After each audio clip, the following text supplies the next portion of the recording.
రీసెంట్‌గా Telangana government Bhubharati and భూ ఆధార్ అని చెప్పి 2 యాక్ట్స్ గాని, స్కీమ్స్ గాని తెచ్చింది. సో, దీనికి సంబంధించి నేను ఇదివరకే కొంత బేసిక్ వీడియో అయితే చేశాను. ఇదివరకు ఉన్న ధరణి ఆ సిస్టమ్‌లో కొన్ని ప్రాబ్లమ్స్ ఉండడం వల్ల చాలామంది రైతులు లీగల్‌గా కొన్ని విషయాల్లో ఫెయిల్ అవుతా ఉన్నారు అండ్ ప్రాబ్లమ్ ఫేస్ చేస్తా ఉన్నారు. సో, ముఖ్యంగా గ్రామీణ ప్రాంతాల్లో ఉన్న రైతులకి సపోర్ట్ చేయడానికి ప్రెజెంట్ సీఎం రేవంత్ రెడ్డి భూదారికి తర్వాత భూమాత అని చెప్పి 2 రియల్ ఎస్టేట్ చేంజెస్‌ని కొత్త యాక్ట్స్‌ని తేడానికి ప్రయత్నం చేస్తా ఉన్నారు.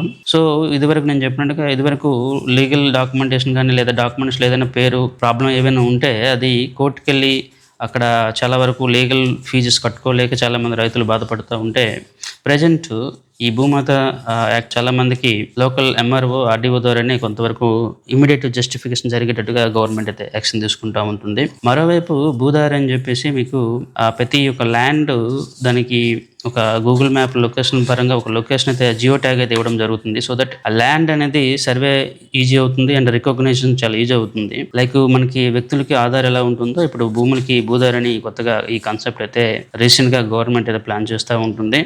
సో, ఇలాంటి స్కీమ్స్ చాలా వరకు రైతులకి కానీ, ల్యాండ్ బయర్స్‌కి అండ్ రియల్ ఎస్టేట్‌లో ఇన్వెస్ట్‌మెంట్ చేసే వాళ్ళకి చాలా వరకు హెల్ప్‌ఫుల్‌గా ఉంటుంది.